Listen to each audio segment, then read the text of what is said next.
Hey everyone, it's Christopher Swan, and welcome to this week's episode of Living Your Journey. Each week, I get the amazing opportunity to chat with people that love what they do in life. They understand their passions. Maybe it's a career path or the social impact that they're making. It's kind of like they're following their North Star. Even though their story may change, they understand that they're on their journey every day. This week, I'm on the road and recording from the LinkedIn campus in Mountain View, California. My guest is Pat Wadors, Senior Vice President, Global Talent Organization at LinkedIn.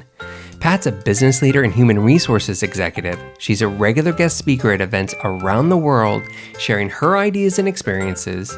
She's a wife, a mother of 3, and a friend to many. But she's also aiming to help people flourish, affecting people's lives and experiences, because that's her purpose.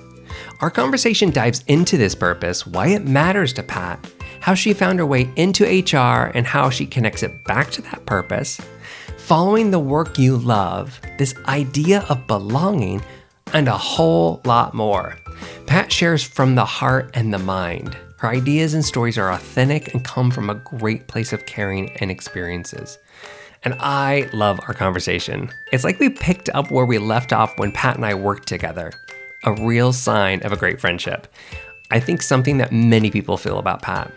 Now get ready for some fun, stories, and some really smart wisdom. Okay, here we go.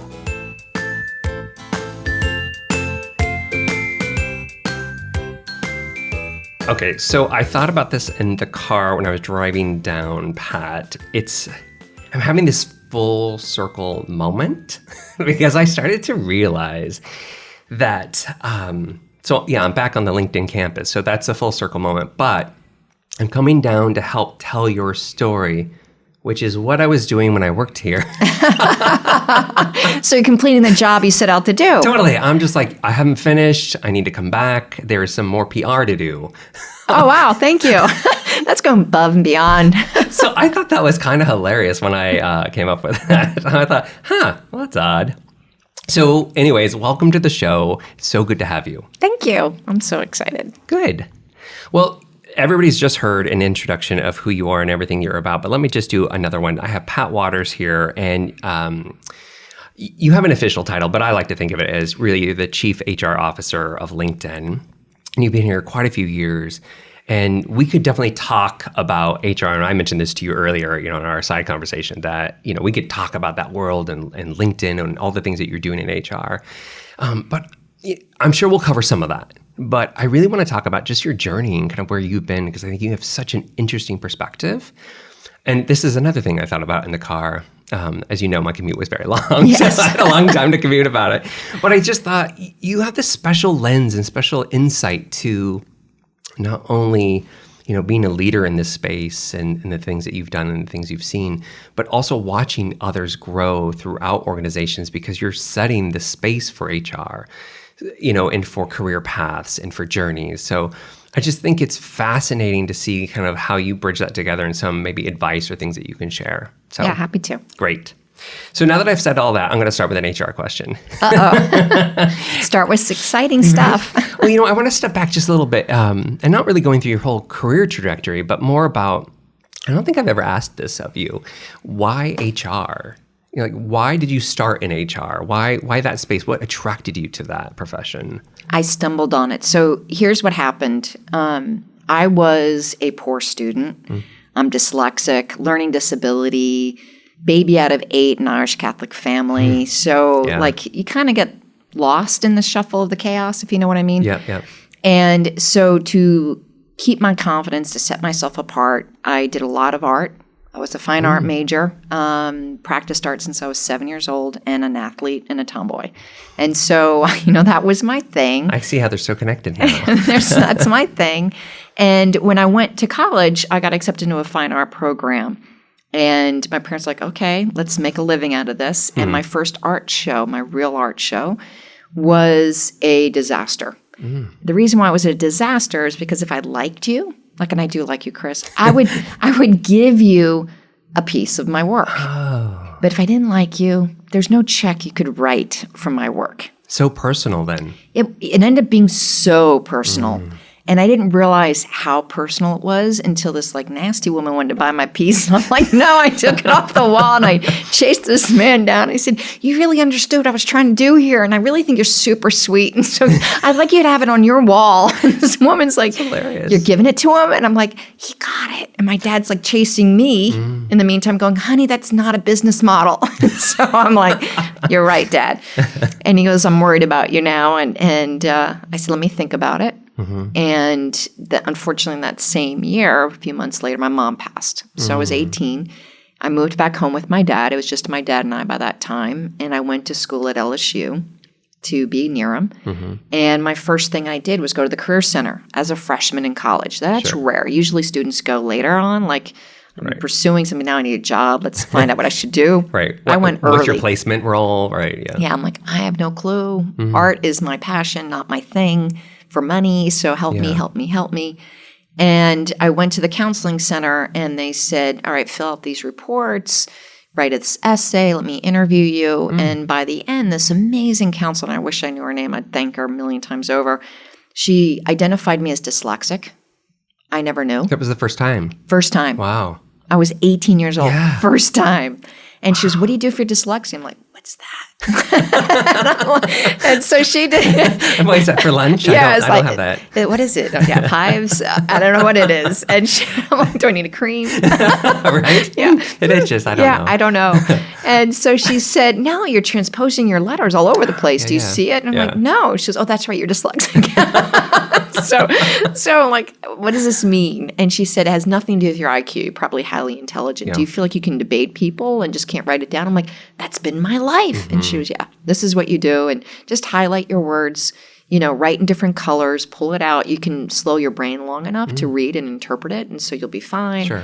And then based on your questions, Pat, here's what you like. You like social work. You like teaching. You like this thing called personnel HR. And I paused and I'm like, that's so odd. And she goes, why? And I said, my dad's in HR and his twin brother's in HR. Let me go interview them. And so I went home and I talked to my dad and my Uncle Roland. And Uncle Roland was the epiphany. He said, honey, talent is so important to every company. So if you're going to pursue it, understand the effect of it. And I go, what do you mean? And he said, well, on average, a company's operational expense, 80% of it is related to talent, the cost of talent, their compensation, the equipment they use, where they work, blah, blah, blah. Yeah. And I'm like, wow, that's a lot of money. And he goes, that's on average. If you're a service organization, it's higher. If you're capital intense, it's lower. And so how you train them, how you hire them, how you pay them, all that matters. So he pauses. And I'm like, yeah. And he goes, well, what role do you want? Do you want to be a comp person? Do you want to be a recruiter? At this point, it's got to be Greek, right? Yeah. And I'm like, I want it all. And he goes, what do you mean you want it all? And I said, well, you just got me excited to own and operate and have effect on 80% of a company's operational expense. Sounds sexy to me. So I'm going to run HR someday. What do I need to do? And he was like, what? And he goes, you're what, 18? And I said, well, you just convinced me how important it is. So what do I need to do? And he goes, well, your first decade, you should treat like backpacking through Europe. And I go, tell me more, because I like that idea. I love the analogy of, okay, sure, this is a good metaphor. Yeah, let's go. And I'm like, where am I going first? France? I like France. Right. And he said, well, you need like 2 to 3 years in each discipline. So you are smart enough to understand when it works and when it doesn't work. You can articulate the risks and the opportunity, and you can hire the talent to run it. So do comp, do recruiting, spend some time on benefits, performance management, employee relations, blah, blah, blah. And so I did it. I spent my first decade pretty much doing that. Yeah, actually, I went back and actually looked at you because I knew some of it, of course, and I had a moment of, oh yeah, I forgot you was at Viacom for a while.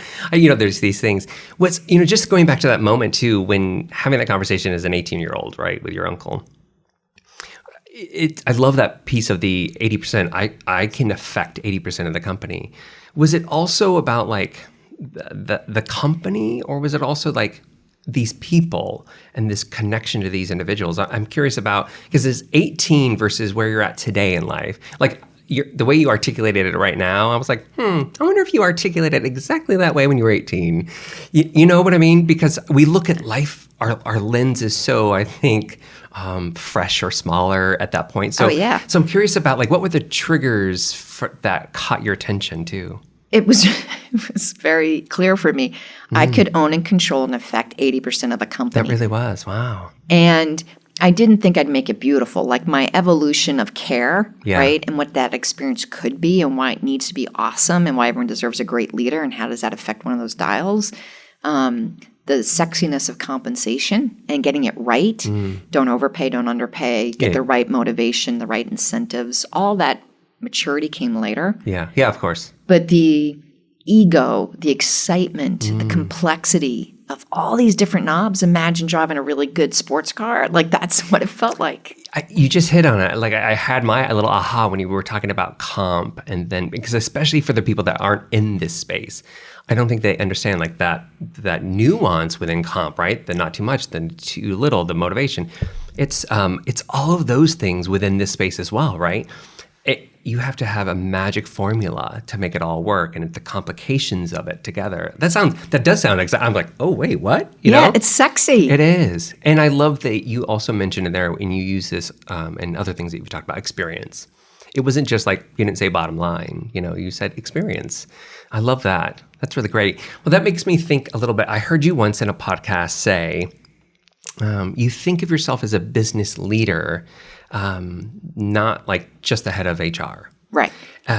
You happen to lead a function as well as, but you're really a business leader. So I started to think about that and I'm like, that's smart. And I get that as well, especially I think as we advance in our career and the more that we are exposed to things, it's a bigger field. So when I'm thinking about that though, too, what's the connection back to, because you are doing HR, it's versus sales and obviously you've had that experience and like you've explained.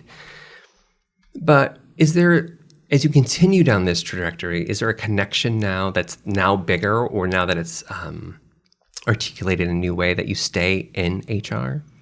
Yeah, I've left HR a couple of times. So the first time I left HR, I think I was 28, 29. I was at Medco. We got acquired by Merck Pharmaceutical. I got insight into why they acquired us, and I convinced the head of sales to put me in sales. I wanted to feel the pressure and the power of a quarter, to make revenue, to make a quota happen, to close a deal. In HR, some of the things you do, you may not know if you completely close the loop. Like building a home, you built out your frame, you closed the bathroom out, you did the kitchen. But in HR, if I'm coaching you to be great, I give you insights, I tap here, I make you ponder this, and I hope you go and improve time over time to be great. But I don't know. Like, it's not that instant feedback. I was craving that. Like, I think I'm good in HR. I've been through Europe a little bit, been that analogy, but I'm not sure if I'm great. And I want to be great. And so I convinced this guy to put me in sales. And I said, look, you're going to sell to geeks like me, mail order pharmacy benefit plan being the optimal word, and take a risk on me. I'll help train your guys. You train me. This win-win. Right. And I got that pressure. I got the insights, but it didn't fulfill my soul. So what I recognized within a year, 18 months, that the connection of making someone greater than was missing. The money wasn't enough. Yeah. Right? Just closing a deal didn't give me that high of making someone shine. And so I ended up going back into HR. And I did the same thing a couple other times when I needed a skill. So I wanted to learn business process and legal integration. I want to understand technology. I want to understand, just operational rigor. And so I jump in and out just to get that because I do run the business. Absolutely. What I do is fascinating. And the connection for me, why I'm a business leader, is that if you disaggregate what HR does and the skills I need to do what I do, besides recruit and do compensation, L&D, and systems and ops, I actually have a financial background, right? Compensation is all about money. Absolutely. I sell, I hire, I attract, retain, excite talent. That's all about the sales gig, making a promise, getting you inspired. I'm engineering in terms of my process, my systems, my efficiencies, how managers are enabled. So I get to do everything in this space. It's pretty fun. I also, I can see too, just stepping out like the sales, even if that didn't feed your soul, I bet though that was such a great experience to go, oh, so that's how the magic I'm trying to perform on the HR side is happening over here or not happening. Right. Yeah, so I can see that too. And I can see how but you're not affecting that experience of that person or that change in the way that you want. That makes me think a little bit, and we talked about this, when I got here, about purpose. Purpose has been my thing, for a while now. So I had this kind of aha moment, and I don't think you and I have talked about this a lot, but I've had this aha moment last summer where I ended up being laid off. So the company I was working for was sold, and I think 95% of everybody left. So it's one of those moments where, I think it's not like an unusual story, right? You have something comes up and you have a choice to make. And so I did some searching around, what do I want to do, And so I came up with a purpose. And I realized also that my purpose was a little bit different. Now I'm in a different stage of my life. So I was listening to the, just that piece about affecting somebody's, life experience, direction. How does that, because I don't think I've ever asked you about your purpose or what you've, and it's almost like on the spot, so tell me, what are you here on the planet for, Pat? But it's a little bit of, I'm curious about what's your connection to how you can pull your purpose to life? How do you stay true to that, or what is it, and how does that connect to HR for you? That's so funny. Jeff Weiner asked me that same question. Oh, really? Yes. He was like, so what's your one statement? What's your marketing one-liner? Yeah. What do you stand for? I'm like, I'm not a marketer. I'm a storyteller. Give me 2 chapters, I'll finish. And he goes, no, give me your one line. And I was getting so frustrated. And I said, my purpose is to make you greater for having had a conversation with me. My purpose is to make you flourish. And I first of all, I love that, because I think that applies everywhere. Does that apply everywhere for you? Everywhere, everybody, everyone I touch, not physically, just to be clear, but everybody I engage with, I want them to be richer for having the engagement with me. The conversation makes you think differently. I inspired you to do something better, take a risk, be more reflective, be more compassionate as a manager, something. And does that, when I say apply everywhere too, does that apply everywhere, even outside? Because I think, we get so focused on our careers, right? We are this person, especially in the States, that's, what do you do? That means, what do you work on? It's versus who am I? And so does that also apply with just, you out in life as well? Everything. Yeah. As a mother, as a friend. Yeah. Everything I do is to make the world, you, an individual, better. Yeah. I love that, because it can happen in so many different ways. Well, how do you...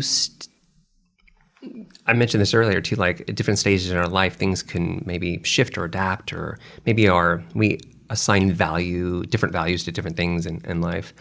And it's almost like therapy. So tell me what you think. But I wonder a little bit about, I hear this from others, how do we stay focused or really hone in on that purpose and know, the things I'm doing right now fit into that? Is there a practice that or something that you're doing that helps you say, no, I'm on the right path still? No, I can't go to that direction because it doesn't really fit my purpose. I try to do an annual intention document. Really? Yeah. I try to visualize. I didn't know that. Many people don't. I love that. And I love that you called it intention. One of my favorite words. And so I want to be intentional with my life. And what I realize is that my introversion held me back from a bigger impact, realization of what I could be and could offer the world. And so with intention, I decided to say yes and take more risks. Mm-hmm. So I only started blogging 2 years ago. My first piece was just 2 years ago.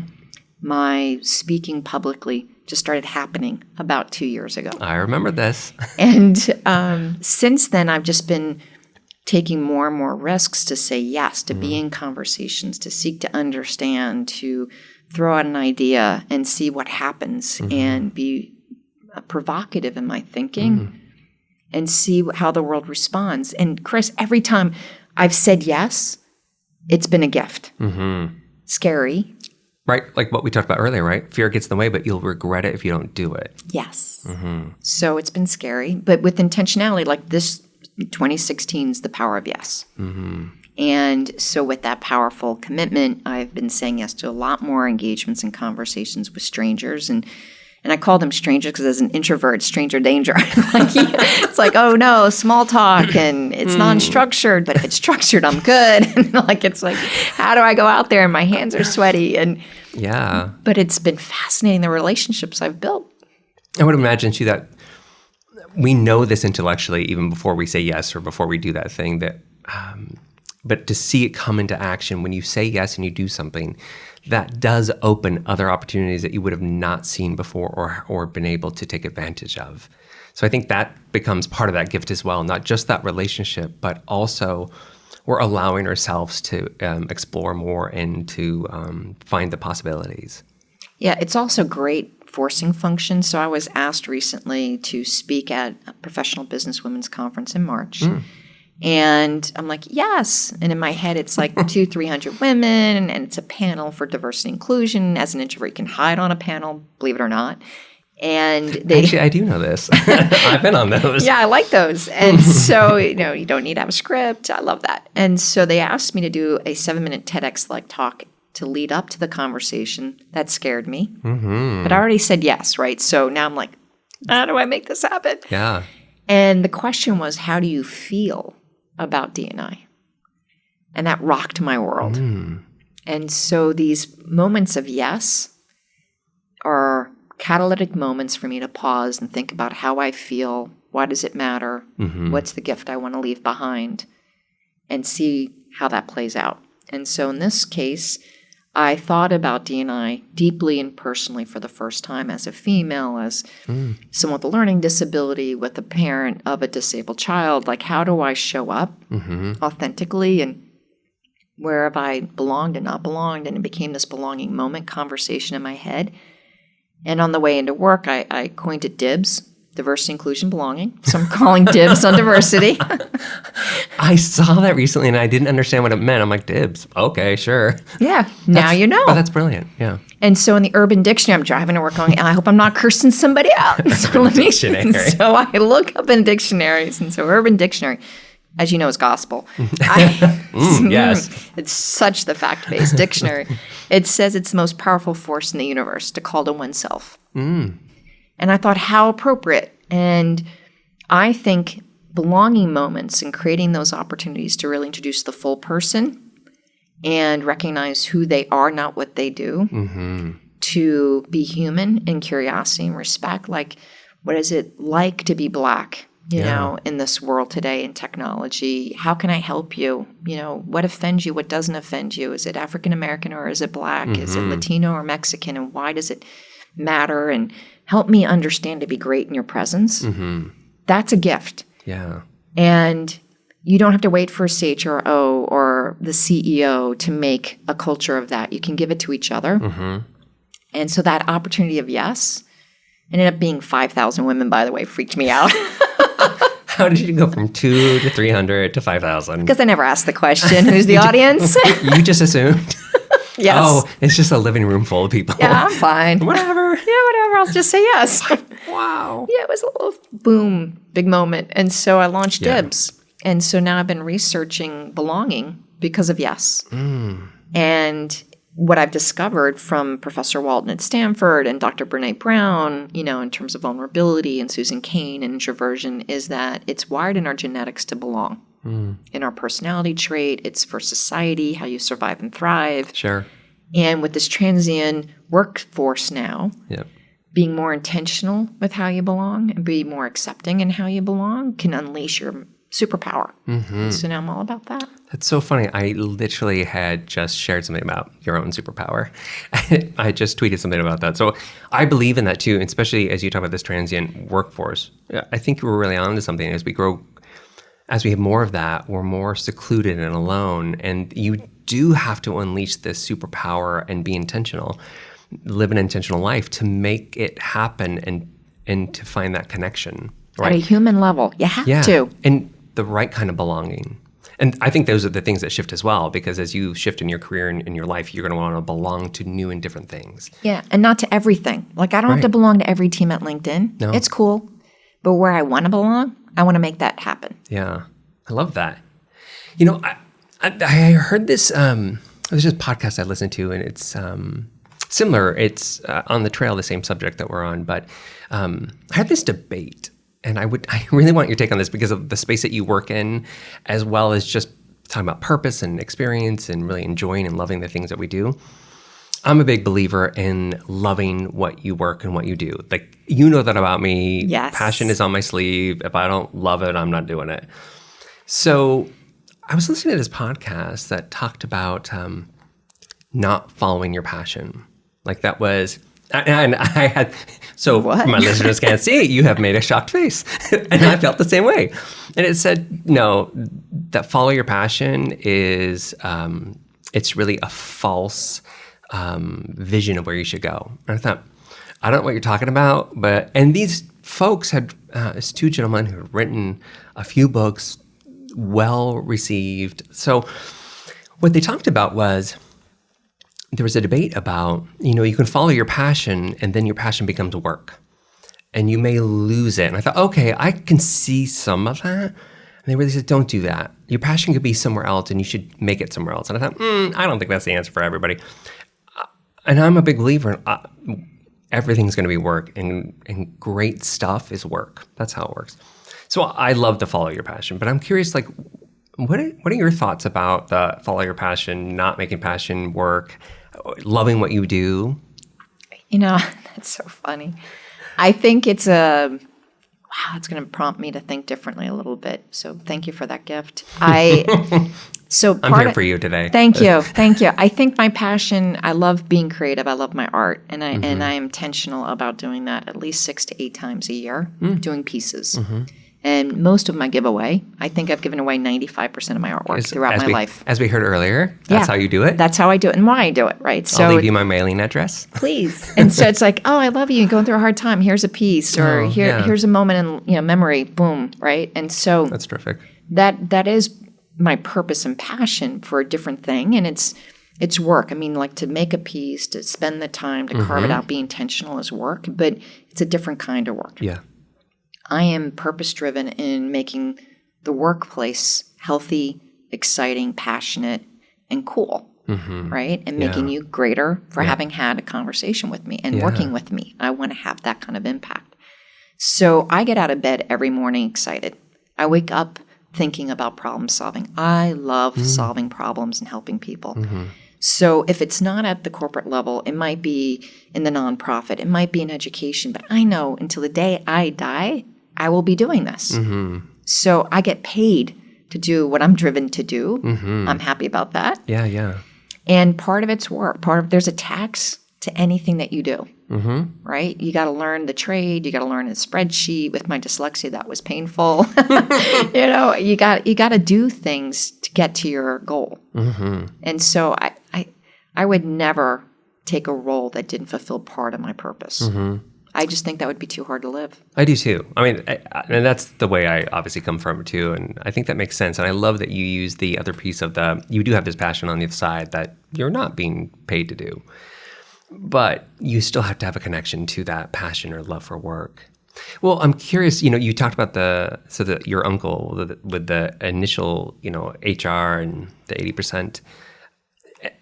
Just because you've been in, this profession for such a long time and you've had so many wonderful opportunities, and just knowing that you're a leader in this space in such a, a visible organization and role, I'm just curious what's some of the best advice you've had along your journey about following maybe that love for work or things that you've done, especially as I think about, you've jumped in sales, you've had this, and sure you're probably internal aha moments, but any kind of nuggets of wisdom that have stuck out to you that you said, yeah, that helped? So oddly enough, it's coming out with who you are. Right? Being authentic as a human being, as a leader, being vulnerable was the accelerator. So you can be a subject matter expert. You can read your textbook. You can be the expert in accounting or how to close a deal. But if you're not authentic with who you are, the chances of people trusting, following, taking more risks with you on behalf of your words are reduced significantly. And before I had shared with the world, with my coworkers and my partners, that I was an introvert, that I'm raising young kids, and my husband, quit his day job, so to speak, and dedicated his job to raising our kids and running the household to let me fly. I would much rather help my family and be with them than grab a beer with coworkers. As an introvert, I didn't wake up in the morning and go, how was your weekend? And have social conversation because I'm in my head processing. At lunch, I don't eat with you because I'm at my desk recharging. Yeah. By myself for 30 minutes. Just give me 30 minutes and I'll give you my best energy in the afternoon. But I never told anyone why. And so in absence of me declaring who I was as a human, people can assume the worst, especially if you have influence over them. Gosh, so true. And so I one day got a coach and I said, I'm working on this major project and it requires me to travel quite a bit. My kids are all in diapers. I'm stressing that if I don't get this work done, I have to stay gone longer from my family. That's a big goal for me. And I feel these 10 people not liking me so much. I got 20 that like me and 10 that don't. The common element is me. Christopher, it was me. Something was wrong with me. I love that you were actually able to own that too. Oh, it was me because these 20 people didn't all sit together. If they all did, I'd say, oh, it's them. It's clearly the water. It's them. It's them. But they didn't sit together. Not even common but me. It was like, whoa, that's ugly. But to even face that, to say, okay, I get it. Now what can I do to change that? Yeah, so I got a coach and I said, help me figure this out, do a 360. And my coach was like, hey, well, then let's get people that like you and that don't, and these people that report to you. I'm like, no, just these 10. I've pissed them off. Right. They're making my life harder. Something happened, and I don't know what I did. And in the feedback, she came back to me and she said, they don't know who you are. They think that you're a ladder climber, you're self-motivated, you're out, for glory. You don't appreciate them. They invite you to social hours. You never show. You avoid them at lunch. You don't ask about their weekend. So in my head, I am like, well, of course not because of these things. Sure. And as she's talking about how horrible I sound, I started to cry and blamed it on the salsa because we're in a Mexican restaurant. And she goes, all right, so we're going to have to fix this problem. Let's pick one or two and fix the relationship. And I paused and I said, I can't. She goes, well, if you want to be a leader, you're going to have to learn how to do this. And I said, I want to be a great one. I have to fix all 10.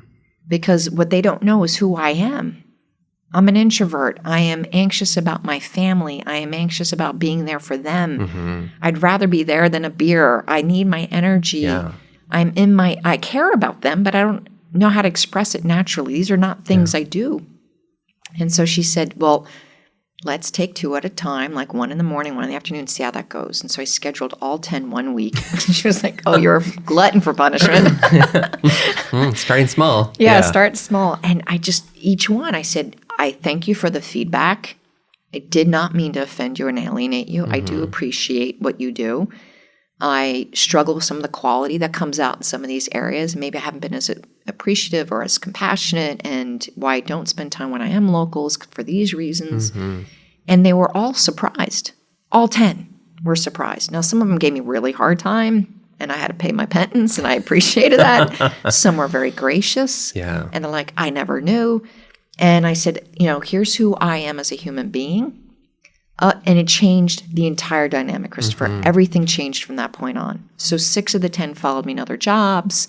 It became more trusting. I became more conscious of what their needs are, not me.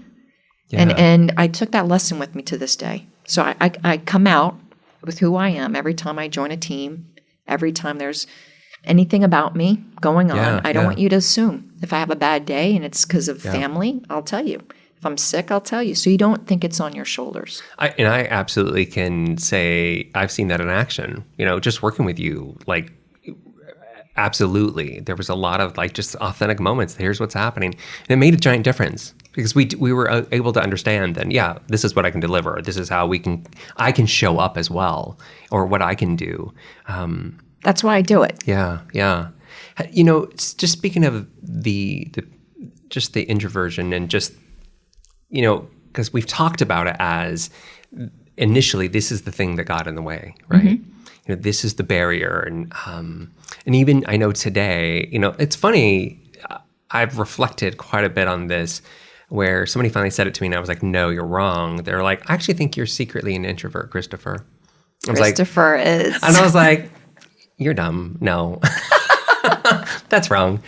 It's funny where I just, as you mentioned, at one point too, like my hands get sweaty and I'm sure I get the nerves or whatever, but there are some things I'm like, I got to find a way out of this. I'm going to do that.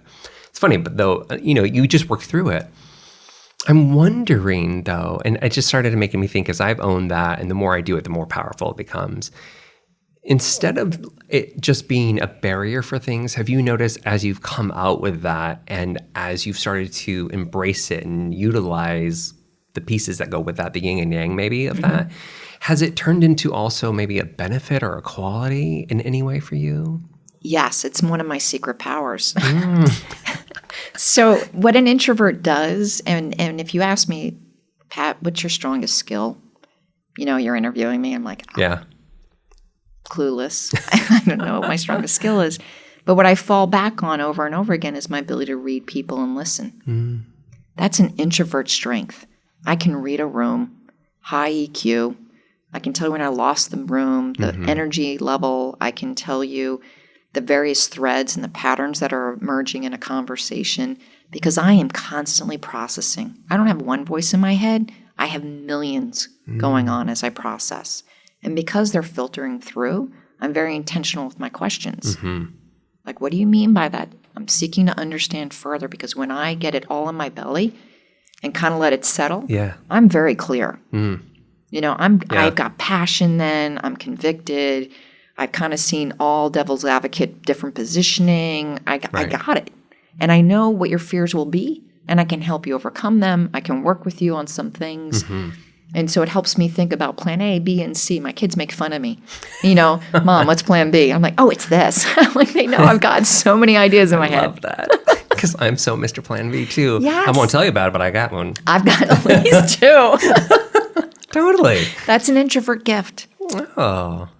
I love that too because I have been following. Of course, I read your blogs and I've seen those all along. And Thank you. Yeah, of course. We've talked about it before as well too. And I just started to think about, I wanted to bring up about being an introvert today as well, because I think there's so many people in the world that we hear this message that like extroverts are the winners. Like you need to have these skill sets to be successful. And the skill sets that are mentioned usually are extrovert skill sets. And I think, maybe not entirely true. And so the power of what I've been seeing over the last, year or two, especially with your blog posts and the things that you say, it's almost like a rallying cry of like, hey, you're good enough. You're great. You're doing things in different ways. Let us come together and use the superpower. So that's why I was bridging it together. And I thought, wow, there's something really special about that recently that I've been watching. Yeah, I think that, and I've been hosting Brown Bags. I've partnered with Susan Cain on a Quiet Ambassador program at LinkedIn to teach some of these things because it's not an excuse to be quiet. Right. Like some leaders like Pat, if you just say introvert can be who they are, then they never get to talk. They don't have to talk, and I need their thought. And I said, just allow them to share their thought differently. Right. But don't let them off the hook, right? So Jeff never let me off the hook. I remember clearly one moment in staff meeting, he was like asking us around the table, and that's my worst moment is when you're going down around the, I know eventually it's going to come to me. Is that anticipation of it? Yes. Like, what are you thinking about this? Question. Yeah. And I'm like in a flurry going, what do I think? What do I think? And I stop hearing what everyone else is saying. I'm like, shit, I'm missing out on something. And I'm like, oh my God, I'm in my head. I'm like, I got to be listening. Oh my God. So I love that you just said, I'm so human. It's crazy. And so then I have a half-baked idea, and because I like things to be in my belly before I share it, it's like it's not in my belly yet. It's still kind of processing in my head, and so I'm not ready. Don't tell me to talk yet. So he goes, just tell me what you're thinking. And I said, all right, so from a scale of 1 to 10 on bakedness, my idea is maybe a 4. So I can tell you now what I'm thinking, or I can tell you later when it's like a 9 or a 10. You just tell me what you're thinking now. I'll take a 4. And all right, so right now I'm thinking these 2 things, but with more input, I might change my opinion. And he goes, oh, that's great. And I felt such freedom. So I can actually learn to brainstorm with current thinking without feeling on my heels, without feeling at risk, without feeling like I'm going down the wrong path or misleading somebody, because I can come back to the table and say, now with your 2 input that I've been listening to, when I'm not so freaked out, your input has changed my opinion. I also noticed that when you even just had that almost tactical moment of when you said out loud, I have a 4, when you actually made that statement, it almost gave you the pause of, oh, it's okay now. Because you're right, as an introvert, I'm going to go back and I'm going to think it through, and then I'll come back with the right kind of idea that I have. I think even those small steps are helpful, especially if you're just adapting to understanding how to do that or live in that moment. Because that's probably the biggest challenge and something that an introvert cannot walk away from, especially if they're in product design, if they're closing a deal, if they're trying to influence change. You have to be in a moment sometime and not have the luxury of processing everything. Yeah. And so how do you frame your answer in a way that you're truthful and give yourself permission to be somewhat flawed? I love the permission. And so I figured that out by, learning in the moment. But that's so smart. Well, I'm just thinking about too, I just love all this kind of, in real talk, it's just great advice because it's the things that you're going through. I think that a lot of people would be able to say, oh yeah, I could adapt that and learn from that as well. I'm wondering, in those moments, is there anything that you would, now, if you can reflect back, just throughout your career or those kind of learnings that you've had, is there anything that you would go back and maybe even tell your younger self, do that differently or do this sooner or try something new? I would have probably shared my half-baked ideas sooner. I would probably pushed myself more on influence. I would probably asked more questions because my questions weren't dumb. There's no such, you hear it, there's no such thing as a dumb question. There really isn't. With all my years of experience, I wish I could have told my 20-something self, ask away. Any meeting you're in, ask 2 questions. Learn to ask a question. Because what you're saying will feed somebody else's knowledge, not only your own. So you're giving gift for others. Yeah. So that's number 1. Number 2 is be advocate for others sooner. When you see someone being spoken over, you don't want that happening to you. Say, please pause, Christopher, I want to hear what Susie has to say. And so the world will change. Susie will get to speak. You will pause. We'll hear some great insights. And then we can build from there. But we talk. We get some people, especially extroverts, get so excited what they have to say. We steamroll others. And I'm like, how many conversations that allow that to happen that I should have paused? Yeah, I think that happens throughout life. Not just work, of course, but I notice that as well. I think about, listen more than I talk. Especially that's for me. I need to listen to that. But you're so right. And I think the world does change because we hear those thoughts. So when you think about even just those, you should have asked more questions. And do you feel like that then, because of that can slow us down a little bit, or we're not able to grow or come to the table as much? That's really the... Yeah, by questioning, I think you build up your experience and your maturity of thought. By questioning, you give a sense to the community around you, how you're processing. So as an introvert, it's a safer bet than making a statement. It gives an indication, but you don't have to declare a point of view yet. And through a question, you show engagement. So people know you care. So a powerful question is just a gift to any conversation. And then in the giving of that question and receiving of the answers, it tells the world, as you process, that you are going to adapt your thinking and an outcome because of them. Now, when someone can influence your thinking and your behavior, that's powerful. Then especially if you're a leader, your team will be more willing to share differences of opinion to the leader if they think you're listening. Yeah, I agree. Because this is how I work. I categorize or package everything. That's good. Package this. Let me say it better. What would you say? No, and it's I'm taking what you just said and I'm listening to even just the things prior to that too. I nailed down this. It's funny. I just read the word nail on your board. That's where that came from. I'm influenced by your boards. I think what I can hear about that too is you have to speak up. That's the beginning step of it. You don't have to have all the answers. And I think this goes for anybody, really. You just have to make yourself known, be part of the conversation in one way or another. You want to be thoughtful, and you don't have to have the answer right now, but just start being there, And then physically be there. Put down your phone. Yes. Close your laptop. I get so frustrated the laptop. Oh my goodness, Christopher. It still happens. Like someone's presenting and they're green in their career and they're so excited to present. And then there's a seasoned team around the table. Half of them have their laptop up or doing a quick text. And because something is more important than that person in front of the room. It's so shameful. I feel bad inside. So if you're present, you might get a present. I find that that's a battle because it's not just this. It's not something at the office or our work environment. It's at home. It's everywhere, right? We always see this. We're at a restaurant and people are on their mobile phones. My partner and I do this, but we're doing it because we both have agreed to check something, so we are trying to commit to that. But that's also, I think, intention as well. Be in the moment, intentionally give your space to somebody. That's a gift when I give my time to you and vice versa. If you're up there speaking, you're spending your time with me. I should respect it. So, and it's a belonging moment, right? So yeah. If you think about it, right back, bring you right back to belonging, Christopher. I see the agenda. Do you? Dibs. Hashtag dibs. Look it up. Urban Dictionary. I'm going to put it out here on the show notes. Totally. Well, I'm wondering a little bit more too, as we start to wrap up a little bit. I always like to ask this sort of question, and this, I'm wondering because you mentioned some folks and people that you're working with currently, but where do you stay in, or where do you get inspiration, or how do you stay inspired? So is that just through materials you read, people you speak with, or is there something specifically right now that's really helping you inspire to take that? Because I think, let me put this preference in there, you are really seasoned in your career and you've done quite a bit. Clearly, there's more to do and there's different ways to do it. But what inspires you? Everybody I talk to, everyone I listen. Yeah. My daughter inspires me. She keeps me humble.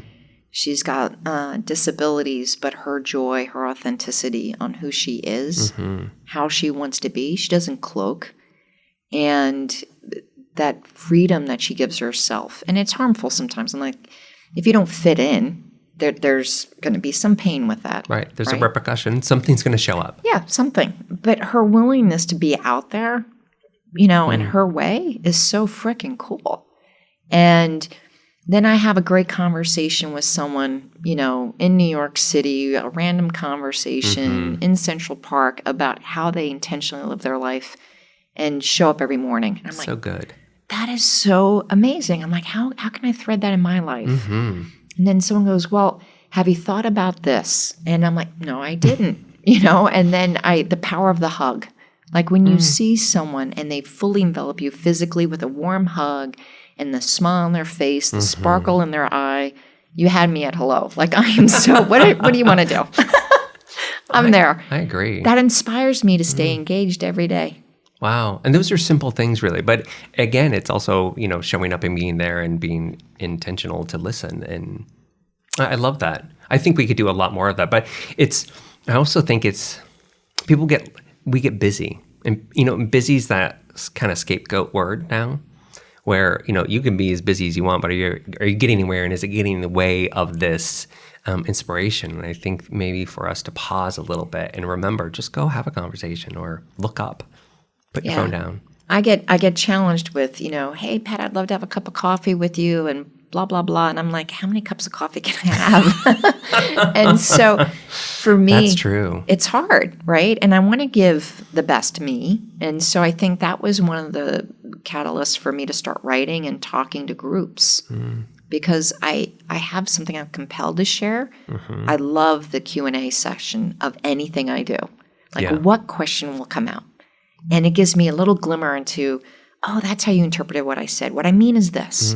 How can I help you? That's where the magic happens probably. It's so amazing. Yeah. And that's when, I get super excited by it. So every time I say yes to talk, I'm like, do I have Q&A? Because I really like that part. That's the requirement. Yeah, I love it. I love it. So that inspires me because everyone walks through life differently. Yeah, I agree. So one more question then, and then we can wrap up. But this is just something, and this can be work, this can be personal, but what's something that you have been consuming lately that's bringing you either like a smile or some value, and that could be a book, a Netflix show, something, but what's something that you've been really consuming that you're like, oh, this is just so enthralling? You're not going to believe the answers. Like, I'm already laughing. So two things. One is that isn't as funny is this belonging theory, right? Mm-hmm. It's consuming me. So I'm sharing it. I find it has no borders. It's including everybody in the conversation. I'm discovering a lot about humanity in this conversation, what behavior things that I need to learn to be present, mistaking how you introduce the full person versus just their title. Mm-hmm. You know, just saying Christopher's this really cool guy. He loves, doing this podcast. He's highly creative. His partner's in LA. I don't know how he does long distance relationships. I need to take notes. Whatever that is, right? And that gives you permission to be all of you, whatever that is. And that gift of that introduction, I think, is magical. So I'm learning. Like that anything about that I'm curious about right now. I'm going to dive in. The thing that made me laugh, it's really taking a lot of my mind share, is the Harry Potter series.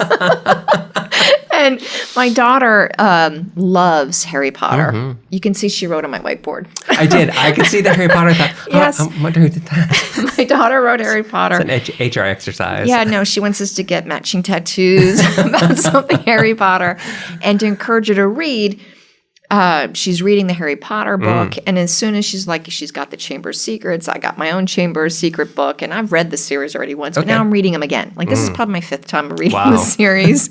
We've watched the movies. We talk about it. It's a learning opportunity. My kids love it if it's a Harry Potter weekend.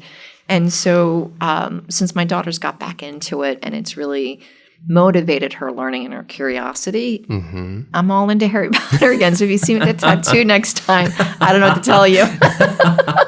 That's hilarious. I'm sure we have suggestions for you. I'm sure.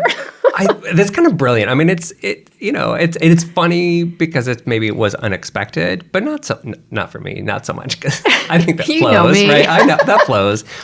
But it's a bridge, right? It's a connection. Also, you're having it with your kids, and they are fun books as well, and storytelling, and it's wonderful. But there's also this connection of things that you can shape and bridge and do. So I love that. It's awesome. When I was traveling to New York this past weekend, I would chat with Katie and FaceTime with Katie, and she'd go, what page are you on? What section are you in? You're ahead of me. Don't stop reading. Go back, reread it. So it was like, okay, I can do that. And my other son, who's 20, was like, did you see the new movie coming out about the creatures? In the fall, we got to see that. Like, my whole family loves Harry Potter. Yeah. So if we get matching tattoos, so funny. I won't be surprised. It's very much my family as well. You know what I also think, what's a beauty of that as well, is because it moves you out of your, the traditional workspace. It helps our brain think differently. I do a lot of this I love entertainment. I've always been that kind of kid. That's why I worked for the Walt Disney Company. But there was things that drew me there. I purposely binge shows or things that capture my memory, and I don't feel bad about it ever, because it forces me to think and see the world differently. I'm the same way. So that's why I asked this question, is to see are you being sparked creatively in a unique way? The next time I talk to you, if you bring an analogy of Harry Potter into the conversation, now we know it's really working. I could easily do that, but I might lose half the audience. That's hilarious. Well, this has been a real treat, and I love that you said yes, and we got to visit again and catch up. And I adore you. Oh, likewise. You're so awesome. Likewise. I think you're super easy to find online, but where is the place online that you would recommend people to follow you along, to follow your journey? I have to plug LinkedIn, obviously. Obviously. I write for the Huffington Post, for Harvard Business Review, been interviewed by Business Insider and Forbes. So, there's different places. In saying yes, I get opportunities to be heard, which is the gift of the voice. And so I keep stretching. Well, we'll definitely link to, obviously, your LinkedIn page and some of the other places too. And I know I just listened to one of your podcasts yesterday, so I'll probably pull that up as well. I don't listen to myself. I hope it sounded good. I'm going to send you emails on a weekly basis. Have you heard it yet? No. Here's an embedded sound clip that plays automatically. No, it won't be my ringtone. The tweet sound won't be my voice. I'll have Loretta set it up. Thank you, Christopher. We can end the podcast now. Right, and we're done. Again, seriously, so wonderful. Thank you so much. Thank you.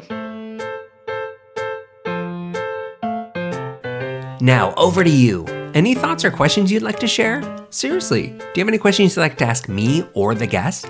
We'll answer them and even get the guest to help us. So send us a message, use our Facebook page and email us there, or post a comment or question on the page, or tweet us at accidental.info using hashtag #livingyourjourney. You can find out more about all the guests, links to their sites and social channels, and even bonus content all at accidentalinformation.com. Now, a couple favors. Go subscribe to the show and you'll be the first to get the download before everyone else. Also, take just a couple moments and head over to the show in iTunes or wherever you listen to podcasts and give us a quick review. Quick, easy, and I would love it. This totally supports us and it helps me bring in interesting guests each week and keeps the show going.